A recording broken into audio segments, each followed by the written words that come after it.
Rigdon. Note that the observer will never be separated from the observable, for he will perceive the observable through his own experience. In fact, he will observe aspects of himself. While talking about the world, in reality, a person will voice an opinion of his interpretation of the world based on his way of thinking and his experience, but not of the complete picture of reality, which can only be perceived from the perspective of higher dimensions. Anastasia. It is obvious that such observations in the usual state of consciousness will be made by a person with the help of comparison and judgments about similarities and differences of objects in relation firstly to himself. Rigdon. Quite right. Comparison mechanisms have been built into human's nature to enable him to learn, receive and process experience, acquire skills, borrow a behavior style, and so on faster through imitation and associative way of thinking. Because of this, a person can be taught various actions and behavior patterns, and he can also discover the surrounding world very quickly. However, all this is associated with identification and contrast, in other words, with comparison. After all, there must be a comparison for a judgment. And here, a lot depends on what dominates in the personality as an observer, spiritual nature or animal nature. When spiritual nature dominates, comparison plays a secondary role. It is only needed for the transfer of your spiritual experience through known associations. In a spiritual practice, the cognition process happens due to the feeling of intuition, expanded consciousness, and an inner understanding of all the processes that are completely new for the person, where there is no need to compare anything, where there is simply clear comprehension of all the processes which cannot be explained by logic. A person feels he is a part of the spiritual world, a part of a big whole, of the true reality. When animal nature dominates, a personality entirely immerses itself into the game of illusions of the material world. It is constantly comparing itself to someone based on some attribute, intellectual, professional, appearance, type of a person, and so on. To better understand, let's examine a typical situation.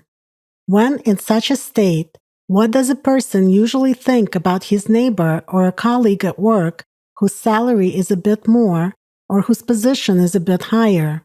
As a rule, he compares them with himself. For example, he's just like me. How am I worse? And so on. Pridefulness from the animal nature also triggers the mechanism of envy, which provokes a wave of aggression and anger. The person blames his inner blunders on the people around him or indulges in self-criticism. The animal nature tends to amplify the thoughts of self-suppression and self-oppression in a person, that he, once again, as compared to others, is doing something wrong or is worse off than the rest. In this case, one must remember that it is not the animal who is the critic, but that conscience is your best aid. Anastasia. What exactly pushes a person to judge someone? Rigdon. First of all, those dominant characteristics from the animal nature that he has inside himself. One must pay attention to this when such judgmental thoughts appear. Secondly, numerous egoistic illusions, behavior patterns, as well as work of the animal nature, which cause emotional surges that push a person to judge someone. The patterns of such type, for instance, as I can do better than someone else, my opinion is the only right one, and so on.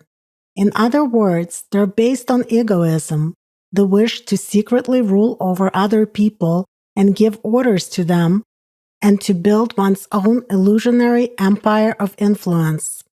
Basically, all these are tools with which the animal nature controls and manipulates a human being. Thirdly, A person is pushed to judge someone because of the attempts of the animal nature to find and come up with problems that do not exist in reality, but the thoughts about which will make the person hold a negative mindset for a long time. The latter helps in forming the habit of negative thinking of the personality. In other words, whatever a person talks or thinks about, everything will be bad and negative for him all the time, and most importantly, he will endlessly keep judging it. What is it fraught with? This process focuses and keeps a person's attention on these thoughts for a long time. And attention is power, the beginning of creation. The focus of attention has the ability to concentrate and accumulate certain types of energies, the surge of which gives rise to action or creation of something. Emotions, thoughts, actions, events, in the visible and the invisible world. This, in its turn, creates man's destiny both during his lifetime as well as after the death of the physical body. Whether the result of this action is positive or negative depends on the person's choice, his priorities, the everyday habit of his way of thinking, and on how much he is able to control and discipline his thoughts and emotions. Anastasia. And in what ways does the animal nature cause the so-called states of unfounded aggression in a person? Rigdon. The states of unfounded aggression are particularly frequent when man loops his thinking on his own pridefulness and pays much attention to the struggle for domination of his authoritative opinion among friends and people close to him. Naturally, such a person is dominated by the animal nature, which makes him dependent on its programs and patterns. In this case, man becomes easily manipulated by the material mind through the system of consumeristic values, where satisfying the animal nature's endless needs becomes of paramount importance. Anastasia. Why do people care so much and brood about someone else's opinion of them? Rigdon. Evaluating oneself and others and the resulting comparison actually originates from the animal part of human. This is the ancient instinct to be the alpha male or the alpha female. The animal nature always strives to look bigger and more beautiful in the opponent's eyes. That is why a person is so concerned and broods about someone else's opinion of him. Typically, this is limited by the desire to seem rather than to be. The person is worried, what will others say? But he does not even pause to think about who exactly is going to judge him. Humans' fear of the opinion of other people's animal nature comes from pridefulness and conceit. Why? Because in this case, another person's criticism is viewed as downplaying the significance of one's own ego. At the same time, all of this is part of a single process, the fight for domination and power over other people. Hence, resentment grows, as well as depression and aggression. Anastasia, please tell the readers what must be done to avoid all these situations. Rigdon. The human being, the personality, is located in the body, and the body is the home territory of the animal nature. If you know about possible attacks, you can always undertake a counterattack. It is like in reconnaissance. If you have to confront an enemy who is far superior to you in forces, it is important to know the quantity and quality of its force, deployment, tactics, and techniques of its actions to create an effective counteraction. It will then increase your chances of victory. You must control the processes of comparison in your mind. As often as possible, you need to ask yourself questions of such nature as, for instance, where does the envy come from? What and who am I comparing? Is this comparison appropriate? People cannot be identical. Everyone is unique and different in their characteristics in terms of build, genetics, in character, talents, the level of diligence, and so on. People have specific features not only in their visible, but also in their invisible structure. Simply put, Everybody is different. Each has his own. Everyone carries his own cross, has his own destiny. It is better, of course, to use the following motto when the animal nature shows itself. Don't compare, don't be prideful, and don't be jealous. It is better to treat any situation from the perspective of the observer from the spiritual nature. In other words, separate it from the thoughts and emotions of the animal nature. You must accept situations and people as they are, because every situation and every person in it is some kind of a teacher. You must be able to learn positive lessons from any circumstances, even negative ones, to be satisfied with what you have. After all, the root of the feeling of satisfaction is not in the external world, but in the inner world of man, in his deepest desire. If a person wants to become a spiritual personality, then all his wishes must be about the spiritual zeal. It is important for a human to remember that the aspiration to seem does not mean to be. The main thing is to rely on the inner, on that which is coming from the soul. To live not for the sake of the opinion of other animal natures. Conscience is the best judge. By making a personal decision to keep a watch on your thoughts, it is very difficult to allow yourself to slack off. In human, the purity of inner revelation before himself is important, since he is never alone. God is always with him. Often, when people do not bother with the analysis of their own actions, as well as with control and discipline of their thoughts, they begin to interfere in someone's life with advice and preaching. We must remember that people talk not about what worries their conversation companion, but about what they themselves would like to sort out. As a wise man once said, while teaching someone, learn yourself, and one day you will understand what you have been teaching. One must not always interfere with the lives of others, but it is always necessary to give the right of personal choice to every individual. Everyone chooses the life for which they will later be responsible. Being an example and taking responsibility for your thoughts, words, and actions is worthy of a human. Giving advice when you're not asked and preaching when it is not wanted means to commit an act of violence upon a personality, even if it's a lazy and misguided one. Life takes from each according to his abilities and gives to everyone according to their merits, and not the external ones, but the internal ones. The more you change your inner world, refine yourself and your personal qualities, the more these changes are projected onto the outside world.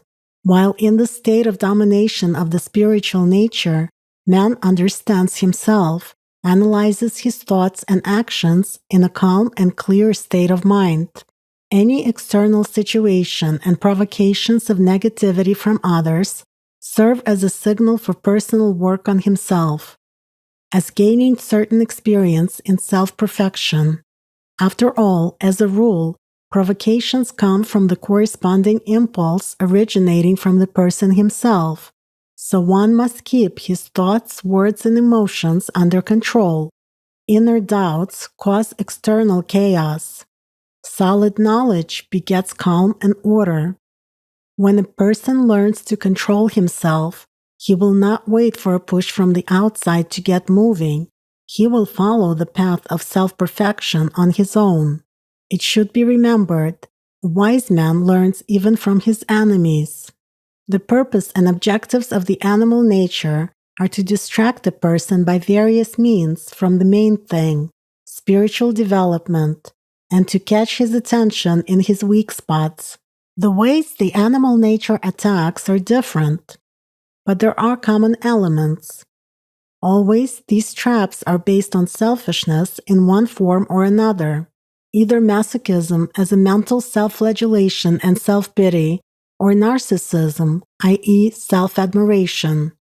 These are the two main extremes of the animal nature. Always, when the animal nature attacks, the flows from the inside out disappear, and there appears pressure from the outside in, which can be clearly traced at the level of feelings. If you, as a personality, aspire to spiritual liberation, you simply suppress such provocations. And the latter is very important because when you notice or feel the start of an attack, you have already won half the battle with the animal nature. After all, the power of the animal nature lies in its stealth. Knowing this, you can always take countermeasures. Figuratively speaking, it is like in martial arts. If you're mentally and physically better prepared than your opponent, if you know the methods of his fight as well as his habits, if you foresee the slightest signs of an attack and properly react to his favorite hits in a timely manner, then you have time to deliver counterattacks and therefore have more chances of victory. You must anticipate a strike and move aside in time. But if you do not even suspect that the animal nature is your opponent, thinking that it is your partner, well then of course there is no point in talking about your chances of winning.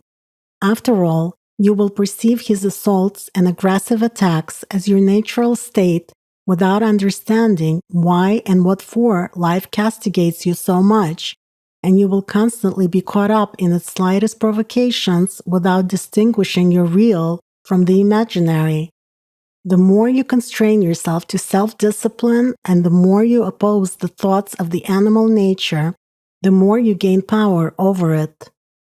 Here it is like in war. Either you get the enemy or he will get you. Your task is to win at all costs, here and now. Time is fleeting, and you must be fast to do all sorts of good and be firm in your intention to save the soul. When a warrior is secretly in the enemy's camp, he will not think about delicacies or luxury or entertainment. He will be focused on victory. The warrior will keep watch 3 times as much, for he is in the enemy's camp. He will think about how to win this moment of the war. A true warrior keeps his deepest feelings away from the sins of the visible world. He does not look with envy, partiality, or jealousy at someone else's things. He does not give free rein to his imagination, distorted by the illusions of the world. For illusions of the world are the enemy's camp, and woe comes from being tempted by them. The warrior will not give free rein to anger when he loses the current battle, for no matter how singed he may get by the enemy during the confrontation, all will be for the warrior's benefit, for his spirit will become stronger and more prudent, and his subsequent deeds will become wiser. Anastasia. And how can you unblock the state of narrowed consciousness imposed on you by the animal nature? Rigdon. Realizing that you're under an attack of the animal nature, it is always possible and necessary to unblock this state. In other words, to take the following actions. Actually, the animal nature also has its vulnerabilities. It is afraid of 2 things: the transience of time and the death of the body.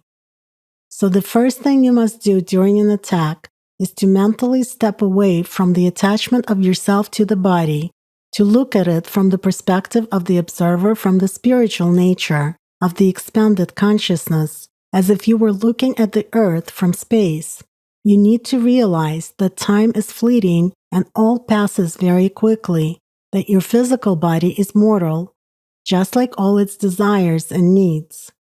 Next, it is necessary to expand your perception of the world and analyze the situation from different angles, from the perspective of the observer from the spiritual nature.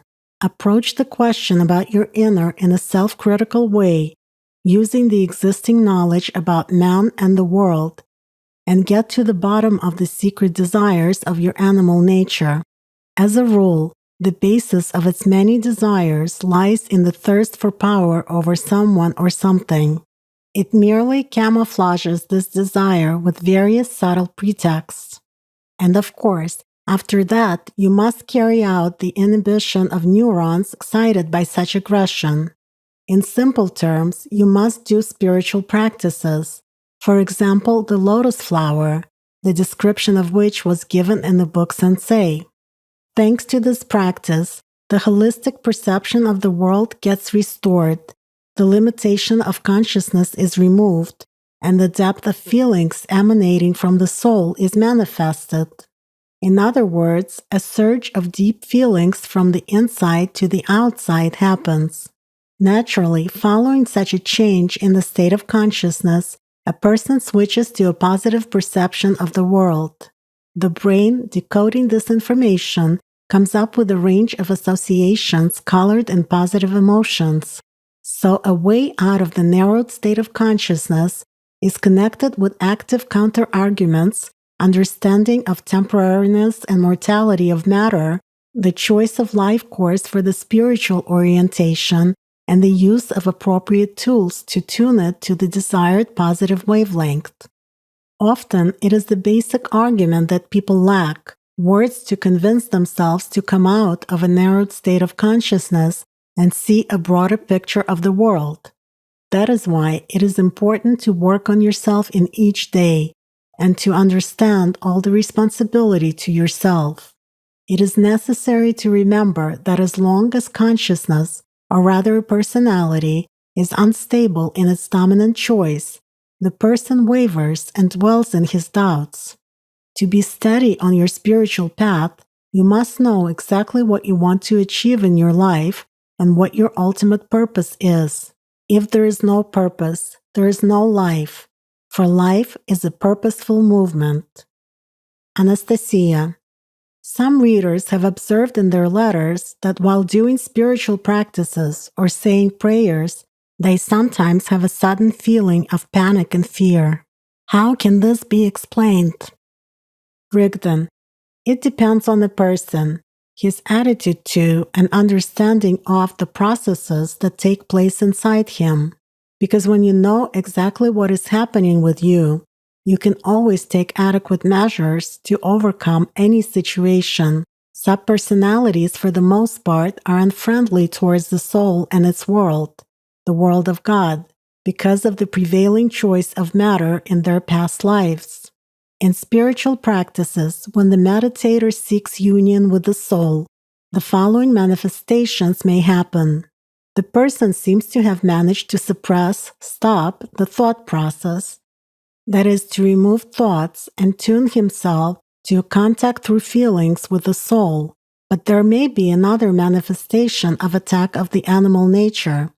For no apparent reason, there appears absolutely unjustified panic and fear. The person begins to feel as if he is losing control over his body. A little more and he will die. Where do the roots of this fear grow from? Exactly from these subpersonalities, optical filters that are filled with fear before the power of the soul, because they experienced reincarnation and understand their doom, inevitability of death of all that is material. Anastasia. What is to be done when such fear arises? Rigdon. When this happens, for example during meditations, you just need to go towards the light of the soul, no matter what, and to delve to a deeper level of feelings, ignoring the panic. Then this fear will disappear. After all, fear begets doubts. But in order to achieve spiritual heights, you will need purity of your sincere faith. It is often doubts and fear to part with the familiar life that restrain a person. There is an interesting parable in this respect. One day, a man fell off a cliff, but while falling, he managed to catch hold of a branch of a small tree which grew out of the rock crevice. Hanging in the middle of the cliff, he realized the hopelessness of his situation. It was impossible to climb to the top, and there were only boulders at the bottom. The hands holding the branch grew weaker. The man thought, "Now only God can save me. I've never believed in him, but it seems that I was wrong. What do I lose in my situation if I believe in him now?" And he began, calling upon God with all his sincerity in prayer. "God, if you exist, save me. I have never believed in you, but if you save me now, from this moment on, I am always going to believe in you." So he called out more than once. Suddenly, a voice came from heaven. "You will believe?" "Oh no, I know people like you." The man got so frightened and surprised that he almost let go of the branch. But after coming to his senses, he prayed even harder. "Please, God, from now on, I will be faithful to you above all, and I will do all that is your will. Just save me." But God was not agreeing. So the man began praying and persuading God even more passionately and strongly. Finally, God took pity on him and said, "Well, so be it. I will save you. Let go of the branch." "What? Release the branch?" exclaimed the man. "You think I'm crazy?" So is in life. Human life is, in essence, hanging over a precipice. And even though he understands the mortality of his position, he keeps clinging with both of his hands to the branch of doubts of his animal nature, afraid to lose it and to surrender to the will of God. So when you are interpreting associations after a meditation, it is important to analyze who exactly in you is so afraid of eternity. A similar method of self-examination on the topic "Who am I?" and related techniques have been used for a long time in the spiritual and mystical schools of different peoples and in different religious systems. They have been known since ancient times, and they were especially common among many people in ancient India and the countries of the East. They were practiced, for example, by the ancient yogis, Sufis, and shamans. This technique, as you remember, involves unwinding thoughts on the topic "Who am I?" in a meditative state, where it is necessary to ask yourself a new mental question after each of your mental answers, and to observe what thoughts come, to feel their nature, and to ask yourself more often, "Who is the one that is answering in me?" It is advisable that all thoughts flow smoothly, without much reflection or concentration. When a thought comes, we meet it immediately with a question and see it off with the first answer that comes to mind. But the main thing is to submerge deeper and deeper into yourself. Anastasia: Yes, this is an interesting technique of recognizing thoughts and sensations in order to understand yourself and who dominates in your consciousness. It does help to sort yourself out, to separate grain from chaff. I remember the guys sharing their impressions about this technique. So many variations could be heard. They had so many ways to corner their animal nature. They asked, "Who am I?" Who is asking the question? Am I a body? But the body is mortal. I'm a student, but student is a status. I'm the one who is learning, but who is learning? I'm a human being, but who in me is calling me a human being and why? I'm a human being who loves people, but who in me loves? I have a body, but who are you who has the body? The body is not me, but I'm in it. And who is this I? Oh, go to hell. I is the I, the whole and indivisible. So the animal nature also has a sense of humor. This is a very good exercise that helps get to your deepest I, to your fears and problems. Rigdon: Yes, the animal nature is both an adversity and a school of wisdom. Being aware of whose side such thoughts come from where this or that problem appears, this or that root of fear, you realize how to get rid of it and how to control your conditions. If this meditative technique of self-examination is done correctly, afterwards there appears acuity and clarity of consciousness. As I have already mentioned, there are significant differences between the surface feelings emanating from the animal nature and the deepest feelings emanating from the spiritual nature, the true feelings of manifestation of the highest love. For example, in order to immerse yourself into the state of convergence with the soul during the spiritual practice Lotus Flower, and to experience the deepest feelings, First of all, your sincerity and your openness to God are needed. You must simply go towards the light of the soul, no matter what. In this meditation, you build up the deepest feeling of love for God. In other words, the force emanating from the soul is used for its intended purpose. Note that a genuine and correct spiritual practice is work with the deepest feelings and not with thoughts. During these moments, the only thing that dominates in a person is the spiritual desire, same as in the soul.